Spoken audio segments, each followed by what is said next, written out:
Hi, I'm Trish from Honey Pies Recipes, and today we're going to talk about choosing the knife that's right for you.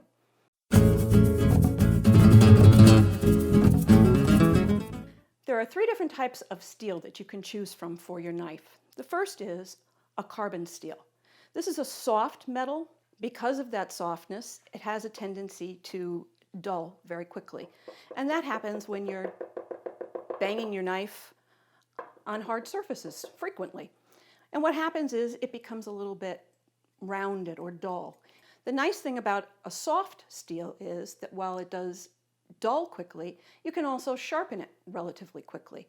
The only real disadvantage to a knife like this is that it rusts. When you're cooking with acidic foods like citrus, or you're cutting anything that might have had some vinegar on it, such as a marinated piece of meat, the acidity will start to corrode the knife. So it's always important to have a rag nearby so that you can wipe it clean. Don't put it in the dishwasher. This is something that you must hand wash and hand dry immediately. I happen to love this knife. This is the knife that I went through culinary school with. Because of the fact that I could quickly sharpen it even with a steel, I always had a great sharp blade available. I also liked it for its size. Got a lot of use and abuse.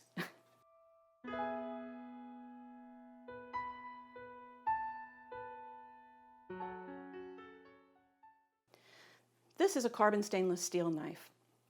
It's a harder steel.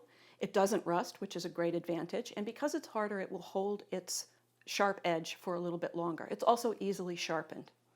And finally, we have a stainless steel blade. It's extremely flexible. It's also a very hard metal, so it's a difficult knife to sharpen, but on the other hand, it will hold the sharper edge longer.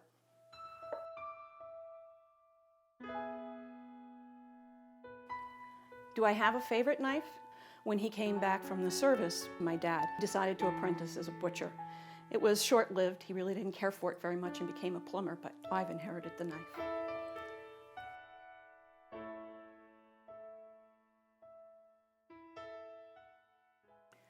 A well-made knife has what is called a full tang. That is that from the nose of the blade to the heel of the blade, the steel runs all the way through the knife and is bolted in and held in place between either wood or plastic handle. There are two other kinds of tangs. One is called a rat tail. So if you think of just a rat tail comb, so it ends up with a small thin piece of metal that is glued inside the handle.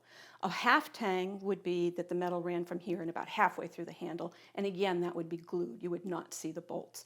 So the bolts on the knife and the full tang are the qualities to look for in a really well-made knife.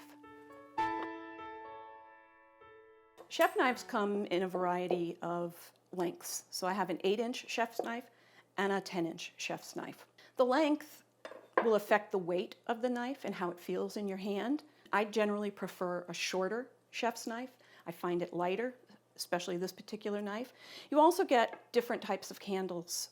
This one you'll see is very smooth, okay? No finger indentations. This knife has little grips on them. So the best thing that you can do when you're looking for a knife, in addition to the type of steel that you want and whether it has a full tang, a rat tail tang, or a half tang, is to feel the knife, lift it, see what the heft is like and how it feels in your hand so that it's comfortable. The three knives that I recommend for beginners are a chef's knife, whether you choose an 8-inch or a 10-inch, a serrated knife, which is great for crusty breads, cutting biscotti, very thin slices of tomato, and a 3 or 4-inch paring knife, great for all kinds of small little tasks like deveining shrimp, pulling out the hull of strawberry, taking out pits from olives or cherries. Very good knife to have. Thanks for joining me today for Knife Selection. This is Trish from Honey Pies Recipes, and I'm bringing my kitchen to yours.